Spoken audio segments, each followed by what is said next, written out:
कहानी की शुरुआत में हम बीमस नाम के एक लालची और चालाक सेल्समैन को देखते हैं। बीमस जानवरों को पकड़कर उनकी नीलामी किया करता है। एक दिन वह गांव वालों से कहता है, फसल बोने के दिन शुरू हो चुके हैं और तुम्हारे जो जानवर हैं वो बेअक्ल, कमजोर और बिल्कुल नाकारा हैं। लेकिन घबराओ मत, क्योंकि आज मैं तुम्हारे लिए एक ऐसी चीज लेकर आया हूँ जो तुम्हारी जिंदगी आसान बना देगी। इतना कहकर बीमस सबके सामने अपने साथ लाए हुए थोरीफेंट प्रजाति के जानवरों को दिखाता है। इन जानवरों की सबसे हैरान कर देने वाली खासियत ये होती है कि ये इंसानों की तरह बात कर सकते थे। बीमस गर्व से कहता है, ये जानवर बेहद ताकतवर हैं और खेतों में तुम्हारे लिए किसी इंसान से कम काम नहीं करेंगे। जैसे ही गांव वाले देखते हैं कि ये जानवर सच में इंसानों की तरह बोल रहे हैं, सब हैरानी और लालच से भर जाते हैं और तभी नीलामी शुरू हो जाती है। बीमस सबसे पहले एक छोटे से थोरीफेंट को $800 में एक किसान साइमन को बेच देता है। उस थोरीफेंट का नाम था मोसली। मोसली को जबरदस्ती पकड़कर वहां से ले जाया जाता है। उसकी आंखों में आंसू होते हैं, दिल डर और उदासी से भरा हुआ। वह अपनी माँ को आवाज देता है, लेकिन वो कुछ नहीं कर पाती और यहीं मोसली का बचपन वहीं छूट जाता है। अब कहानी हमें 25 साल आगे ले जाती है। मोसली अब बड़ा हो चुका है। उसकी एक पत्नी है बेला और एक प्यारा सा बेटा रू। हर रोज की तरह मोसली सुबह सुबह उठता है, अपना हल तैयार करता है और अपने मालिक साइमन को जगाता है। फिर वह खेत जोतने में लग जाता है। पूरा दिन बिना रुके बिना थके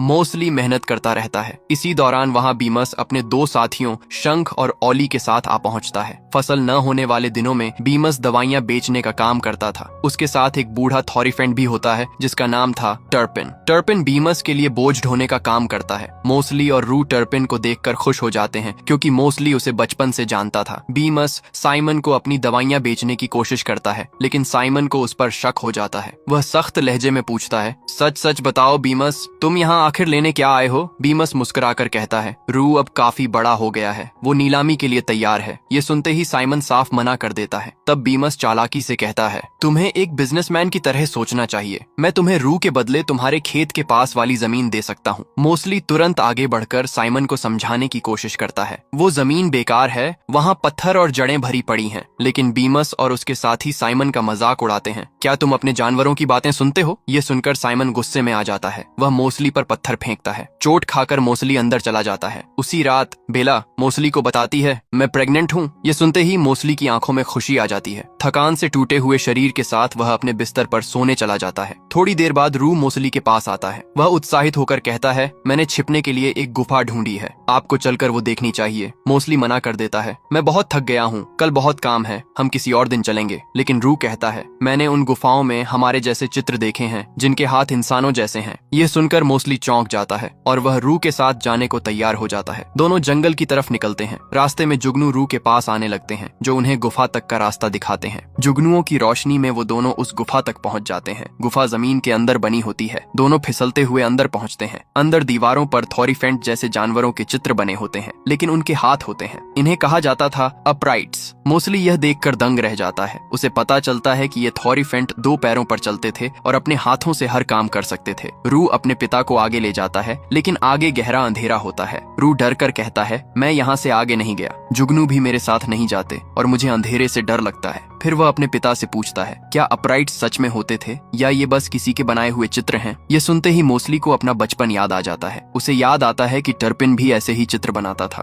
टर्पिन बताया करता था, पहले हम भी अपराइट्स की तरह दो पैरों पर चला करते थे। सैकड़ों साल पहले थोरीफेंट के दो परिवार थे। एक परिवार इंसानों के जुल्म और बुराई से बचने के लिए उत्तर की तरफ चला गया, लेकिन जो परिवार पीछे रह गया उस पर इंसानों ने भयानक अत्याचार किए। उन्हें जानवरों की तरह काम करने पर मजबूर कर दिया गया। धीरे धीरे उनकी पीठ झुक गई और जो हाथ कभी काम आते थे वो बेकार होकर पैरों में बदल गए। मोसली गहरी सोच में डूबा हुआ टर्पिन से पूछता है, अगर अपराइट्स सच में थे तो फिर वो हमें बचाने क्यों नहीं आए? टर्पिन भारी आवाज में जवाब देता है, अपराइट्स को यही लगता था कि वही आखिरी बचे हुए थोरीफेंट हैं। टर्पिन आगे बताता है, हालांकि कुछ लोगों का मानना था कि एक दिन अपराइट्स जरूर लौटेंगे और हमें आजाद करेंगे। लेकिन तभी बीमस के भेजे हुए लोग और शिकारी वारफील्ड वहां पहुंच गए थे। उन्होंने छिपे हुए सभी थोरीफेंट्स को पकड़ लिया और फिर बीमस ने सबको नीलाम कर दिया। इन सब बातों को याद करके मोसली का दिल टूट जाता है। उसे लगने लगता है कि अपराइट्स कभी थे ही नहीं, क्योंकि अगर होते तो वो हमें बचाने जरूर आते। मोसली रू से कहता है, अपराइट्स असली नहीं है, ये सब चित्र सिर्फ हमें बहकाने के लिए बनाए गए हैं। रू चुपचाप अपने पिता की बात मान लेता है और दोनों वहाँ से वापस घर लौट आते हैं। घर पहुँचते ही रू सो जाता है। तभी बेला मोसली के पास आती है और कहती है, तुम्हें उस गुफा में आगे जाना चाहिए था, वहीं से हम अपराइट्स तक पहुँच सकते थे। लेकिन मोसली उसका यकीन नहीं करता। वह कहता है, ये सिर्फ एक परी कथा है, अपराइट्स कुछ नहीं होते। तभी बाहर से बीमस की आवाज आती है। वो साइमन को रू को बेचने के लिए मना रहा होता है। आखिरकार साइमन मान जाता है। वो पास वाली जमीन के बदले रू को बेचने के लिए तैयार हो जाता है, लेकिन एक शर्त रखता है,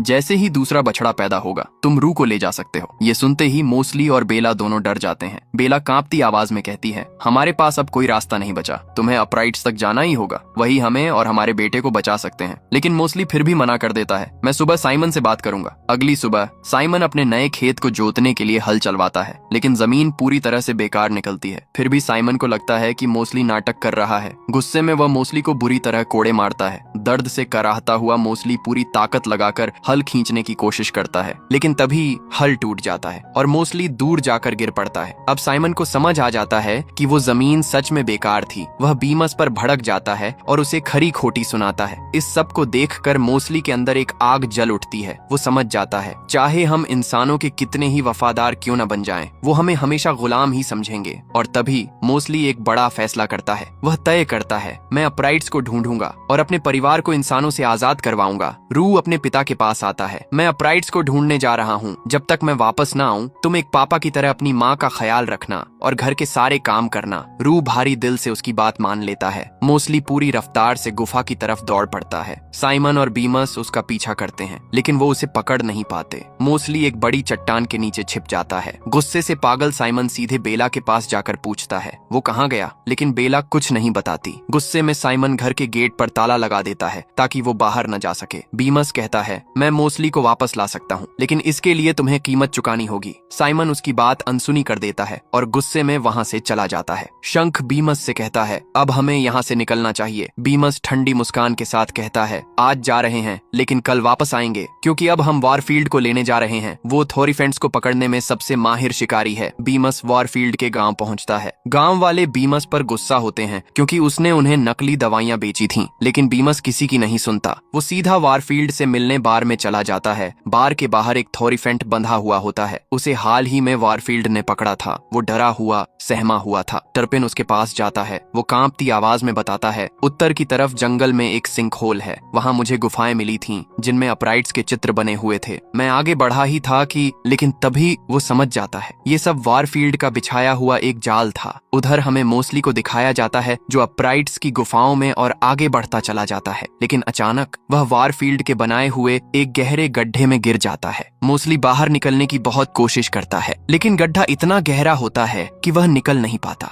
वह चारों तरफ देखता है। वह थोरीफेंट्स के कटे हुए सींग पड़े होते हैं, टूटी हुई तलवारें और खून के निशान। ये देखकर मोस्टली का दिल दहल जाता है। उसे समझ आ जाता है कि ये जगह कितनी खतरनाक है। अगली सुबह हमें वॉरफील्ड को बीमस के साथ साइमन के फार्म पर पहुंचते हुए दिखाया जाता है। साइमन शिकारी से कहता है, अगर तुम मोस्टली को ढूंढकर मेरे पास ले आओ तो मैं तुम्हें $350 दूंगा। वॉरफील्ड बिना कुछ कहे जंगल की तरफ निकल पड़ता है। ये देखकर रू उसे रोकने के लिए दौड़ने लगता है, लेकिन टर्पिन उसे पकड़ लेता है और कहता है, मुझे नहीं पता वो तुम्हारे डैड के साथ क्या करेगा, लेकिन तुम्हें यहीं रुकना होगा। तुम्हारी माँ को इस वक्त तुम्हारी जरूरत है। बहुत जल्द बछड़ा आने वाला है, तुम्हें उसके लिए तैयार रहना होगा। रू ये सुनकर चुप हो जाता है। वह हालात को समझ जाता है। उधर बीमस अपने साथी शंख और ओली से कहता है, वॉरफील्ड ने जंगल में एक खतरनाक ट्रैप बिछा रखा है। सभी थोरीफेंट उसी जाल में फंसते हैं। तुम्हें उस ट्रैप का पता लगाना होगा। शंख को ये आइडिया काफी पसंद आता है और दोनों चुपचाप वॉरफील्ड का पीछा करने लगते हैं। इधर मोस्टली डरा हुआ गड्ढे से बाहर निकलने की कोशिश करता रहता है, लेकिन गड्ढा बहुत ज्यादा गहरा होता है। तभी वॉरफील्ड वहां पहुंच जाता है। वह नीचे झांक कर कहता है, मैं तुम्हें वापस साइमन के पास ले जाऊंगा, लेकिन उससे पहले मैं तुम्हारे सींग काट लूंगा। ये सुनते ही मोस्टली कांप उठता है। तभी ओली और शंख भी वहां पहुंच जाते हैं। वो गुफाओं की दीवारों को देखकर कहते हैं, ये सारे चित्र वॉरफील्ड ने बनाए हैं। वॉरफील्ड समझ जाता है कि उसका राज खुलने वाला है। गुस्से में वह शंख और ओली को भी पकड़कर उसी गड्ढे में फेंक देता है। इसी अफरा तफरी में मोस्टली ओली की मदद से गड्ढे से बाहर निकल जाता है और जान बचाकर वहां से भागने लगता है। वह भागते भागते एक झरने के किनारे पहुंच जाता है। चट्टानों पर छलांग लगाते हुए आगे बढ़ने लगता है। वॉरफील्ड उसे रोकने के लिए अपने तीर से हमला करता है, लेकिन तभी एक जुगनू वॉरफील्ड का ध्यान भटका देता है और मोस्टली की जान बच जाती है। मोस्टली एक ऊंची चट्टान पर छलांग लगाता है, लेकिन संतुलन बिगड़ जाता है। वह नीचे नीचे गिर जाता है। वारफील्ड को लगता है कि मोस्टली मर चुका है। वह उसकी बॉडी देखने के लिए नीचे उतरता है, लेकिन वहाँ मोस्टली नहीं मिलता। जब मोस्टली की आंख खुलती है तो वह खुद को झरने के पीछे पाता है। गिरते समय वह झरने के पीछे जा पहुंचा था। मोस्टली चारों तरफ देखता है और तभी उसकी नजर 3 थॉरीफेंट्स पर पड़ती है। उनके नाम थे वॉर्नी, डीवर और गैलीन। वो तीनों 2 पैरों पर चल रहे थे। ये देखकर मोस्टली की आंखों में आंसू आ जाते हैं। अब उसे यकीन हो जाता है अपराइट्स सच में मौजूद हैं। गैलीन एक बहुत बूढ़ा अपराइट होता है। उसकी यादें धुंधली पड़ चुकी होती हैं। वह अक्सर बच्चों जैसा व्यवहार करता है, लेकिन उसके भीतर एक भूला हुआ इतिहास अब भी जिंदा होता है। जब वॉर्नी और डीवर मोस्टली को देखते हैं तो पहले उन्हें लगता है कि वो कोई दुश्मन है।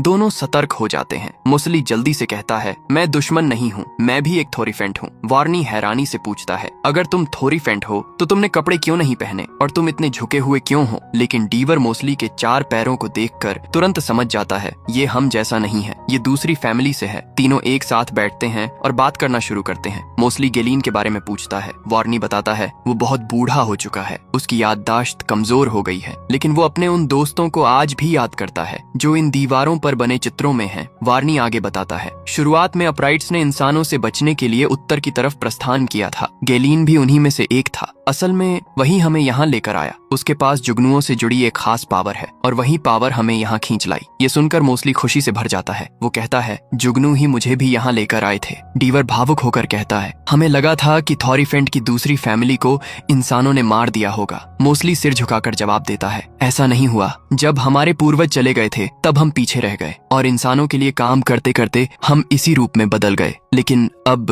भविष्यवाणी सच होगी। अपराइट्स हम सबको बचाएंगे। इसके लिए हमें कीनेसेरत जाना होगा। वहाँ से सेना लेकर आनी होगी। वार्नी बिना देर किए कहता है, हम तुम्हारे साथ चलेंगे। तीनों कीनेसेरत की ओर रवाना हो जाते हैं। मोस्टली का दिल उम्मीद से भर जाता है। चलते चलते डीवर मोस्टली को उंगलियों की अहमियत समझाता है। इन उंगलियों की मदद से हम कोई भी काम कर सकते हैं और इन सब में थंब राजा होता है। डीवर मजाक में मोस्टली की पीठ खुजलाता है। गैलीन जोर से हंस पड़ता है और उसी पल से वो मोस्टली का अच्छा दोस्त बन जाता है। अब वो मोस्टली का सहारा लेकर आगे बढ़ता है। अब हमें फिर से शिकारी वारफील्ड को दिखाया जाता है। वो चट्टानों के बीच मोस्टली को ढूंढ रहा होता है। उसे झरने के पीछे छिपी हुई उस जगह का पता चल जाता है और वो उसी रास्ते से आगे बढ़ने लगता है। मोस्टली और उसके साथी लगातार चलते रहते हैं। कीनेसेरत काफी दूर होता है। चलते चलते रात हो जाती है और सुबह होते होते वो एक भुतिया घाटी के किनारे पहुंच जाते हैं। घाटी के उस पार कीनेसेरत होता है। वार्नी गंभीर आवाज में कहता है, ये घाटी भुतिया है, हमें इसके किनारे किनारे चलना होगा। कहा जाता है कि दुनिया की शुरुआत यहीं से हुई थी और इसी घाटी में एक खास पेड़ है जिसकी एक आत्मा रक्षा करती है। आज तक जो भी इस घाटी के अंदर गया है वो कभी वापस नहीं आया। तभी मोस्टली को घाटी के भीतर एक सुरंग दिखाई देती है। वो कहता है, अगर हम इस सुरंग से जाएं तो जल्दी शहर पहुंच सकते हैं। तीनों सुरंग के अंदर बढ़ते हैं, लेकिन सुरंग भुतिया होती है। अचानक पेड़ उनके ऊपर गिरने लगते हैं। किसी तरह वो जान बचाकर बाहर निकल आते हैं। अब वो घाटी के साइड से आगे बढ़ते हैं। रात को एक जगह रुककर आराम करते हैं। मोस्टली उन्हें अपने परिवार के बारे में बताता है। मैं अपने परिवार को बचाना चाहता हूँ, इसलिए हमें जल्दी से कीनेसेरत पहुंचना होगा और सेना लेकर लौटना होगा। सब सो जाते हैं। रात में मोस्टली की आंख खुलती है। वो देखता है गैलीन जुगनुओं के पीछे पीछे कहीं जा रहा है। मोस्टली डीवर और वार्नी को जगाता है। तीनों गैलीन के पीछे पीछे एक ऊंची चट्टान तक पहुंच जाते हैं। गैलीन को समझ आ जाता है वारफील्ड उनके पीछे आ चुका है और सच में वारफील्ड वहां आ पहुंचता है। वार्नी और डीवर उसका ध्यान भटकाने की कोशिश करते हैं, लेकिन गैलीन मोस्टली से कहता है, हमें इन जुगनुओं पर भरोसा करना होगा, यही हमें यहाँ से बाहर निकाल सकते हैं। मोस्टली एक पल की भी देर नहीं करता। वो सीधे क्लिफ से नीचे कूद जाता है और तभी जुगनू उसे थाम लेते हैं। मोस्टली हवा में उड़ने लगता है। ये देखकर वार्नी भी नीचे कूद जाता है। जुगनू तीनों को बचाकर शिकारी से काफी दूर ले जाते हैं। अब वार्नी और डीवर को भी पूरा यकीन हो जाता है जुगनुओं में वाकई मैजिकल पावर है। तीनों फिर से तेजी से आगे बढ़ने लगते हैं क्योंकि वारफील्ड अब भी उनके पीछे है। उधर हमें साइमन के फार्म पर दिखाया जाता है। टर्पिन रू को काम करना सिखा रहा होता है। वो प्यार से कहता है, बहुत जल्द तुम्हारा भाई या बहन इस दुनिया में आने वाला है, लेकिन तुम घबराना मत, मैं तुम्हारे साथ रहूंगा। तभी बीमस के पास एक आदमी आकर खबर देता है, कोई तुम्हारे पुराने थॉरीफेंट को खरीदना चाहता है। ये सुनते ही बीमस की आंखें चमक उठती हैं। वो तुरंत टर्पिन को चलने को कहता है। ये देखकर रू बहुत उदास हो जाता है। वो टर्पिन से कहता है, आपने कहा था कि आप हमारे साथ रहेंगे। टर्पिन भारी दिल से जवाब देता है, मुझे जाना होगा, लेकिन तुम अपनी माँ का ख्याल रखना जब तक तुम्हारे डैड वापस नहीं आ जाते। बीमस टर्पिन को लेकर वहाँ से निकल जाता है। जाते जाते वो साइमन से कहता है, हमारी डील के मुताबिक मैं जल्द ही रू को लेने आऊंगा। उधर मोस्टली और उसके साथी कीनेसेरत के बहुत करीब पहुंच जाते हैं। कीनेसेरत किनेसेरत शहर को देखकर मोस्ली बेहद खुश हो जाता है। शहर बेहद खूबसूरत होता है। वार्नी मोस्ली को सच बताने की कोशिश करता है, लेकिन मोस्ली उसकी बात सुनता ही नहीं। खुशी में वो शहर के अंदर चला जाता है। वहाँ के थॉरीफेंट्स को देखकर मोस्ली की आंखें चमक उठती हैं। वो देखता है सब घरों में रहते हैं, आजाद हैं, लेकिन तभी एक सच्चाई सामने आती है। वहाँ कोई आर्मी नहीं होती और वहाँ के सारे थॉरीफेंट बहुत बूढ़े हो चुके होते हैं। वार्नी शर्मिंदा होकर कहता है, मुझे माफ कर दो, हमने तुमसे झूठ बोला था। किनेसेरत में कोई आर्मी नहीं है, मैं तुम्हें सब बताने वाला था। मोस्ली टूटे हुए लहजे में पूछता है, तुमने मुझसे झूठ क्यों बोला? वार्नी जवाब देता है, क्योंकि हम मर रहे हैं। पिछले 100 सालों से यहाँ कोई बच्चा पैदा नहीं हुआ। बहुत जल्द हम में से कोई भी जिंदा नहीं बचेगा, लेकिन हमें इस बात का दुख नहीं है। दुख इस बात का है कि इंसान हमें कमजोर समझते हैं और तुम भी खुद को कम आंकते हो। इसीलिए तुम इंसानों का सामना नहीं कर पाए और उन्होंने तुम्हें अपना पालतू बना लिया। लेकिन अब ऐसा नहीं होगा।